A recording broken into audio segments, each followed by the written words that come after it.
The electric power grid is one of the largest human-made structures. It's a complex network of power plants, transmission lines, substations, and distribution lines that deliver electricity to millions of homes and businesses. Electricity is transmitted over long distances at very high voltages to reduce energy losses. The power grid is actually made up of several smaller grids called interconnections. These interconnections can share power across regions, even countries, enhancing reliability and efficiency. The grid operates on a delicate balance between supply and demand.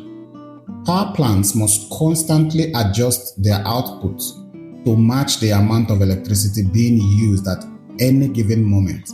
This is a complex task that often requires the use of sophisticated control systems. The power grid is vulnerable to disruptions, severe weather events, cyber attacks, and natural disasters. Modern grids are increasingly incorporating smart grid technology, which allows for more efficient and reliable operation. In many ways, the electric power grid seems to have a symbiotic relationship with a society's industrial, infrastructural, and overall economic development. My name is Azubike, and this is Discourse. To explore this important symbiotic relationship, let me take you to Nigeria. Located in West Africa, covering a total land area of 356,669 square miles for a population of 200 million. It's made up of 36 states and its federal capital territory, contained within 6 geopolitical zones.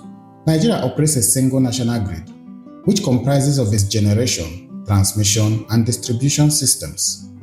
Its generation system consists of 27 grid-connected power plants located in different states, which utilize 2 main fuel sources, hydro and gas. Most of Nigeria's hydro dams are located in the state of Niger, whereas most of its gas plants are located along the coastal southern states of the country. From 2013, state-owned power plants were concessioned to private operators, who were also allowed to build their own power plants from scratch under the IPP initiative, following the unbundling of the state-owned Power Holding Company of Nigeria. Only the state-owned transmission company buys power from all the generation companies and sells to all the distribution companies. Distribution, just like generation, is also concessioned to private operators, managing exclusive areas assigned to them by the federal government of Nigeria. Nigeria privatized both its generation and distribution subsectors, but kept the transmission network under state ownership. Let's delve deeper into Nigeria's power grid and try to understand why it has such a profound effect on its economic development. Please like this video if it's providing value so far, and importantly, subscribe to the channel for more interesting videos. With only 50% electricity access, over 100 million Nigerians live without reliable power. Compared to other African countries such as Egypt, Morocco, Tunisia, Algeria, Ghana, and Gabon, Nigeria's power grid does not befit its status as Africa's largest economy. That majority of Nigeria's power generation plants are gas-powered makes sense on paper, since it holds a huge deposit of gas and is a major gas exporter. In contrast, however, while having exported its gas for about 25 years now from 1999, Nigeria has failed to build a robust local gas backbone infrastructure to fully harness its gas resources for local energy generation as well as other needs.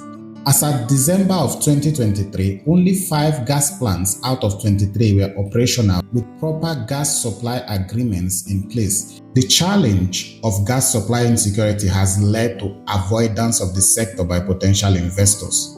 The wheeling capacity of the transmission grid is still under 10,000 megawatts. So even if we could build up enough generating capacity in a very short time, we do not have the capacity to transmit such power. Aging distribution infrastructure pose significant challenges. Transformers, lines, and substations require modernization and maintenance, to ensure reliable service. Energy deficit costs the nation a staggering $29 billion annually. The consequences are far-reaching. Businesses are forced to shut down, lay off workers, and pass on increased costs to consumers. Hospitals struggle to provide essential care, compromising the health and well-being of millions. Students are left in the dark, their dreams of a brighter future dimmed by lack of basic necessities. The story so far paints a grim picture of Nigeria's power grid, but not the full picture. The development of local gas backbone infrastructure is one of the main focal points for the Tinubu-led federal government of Nigeria.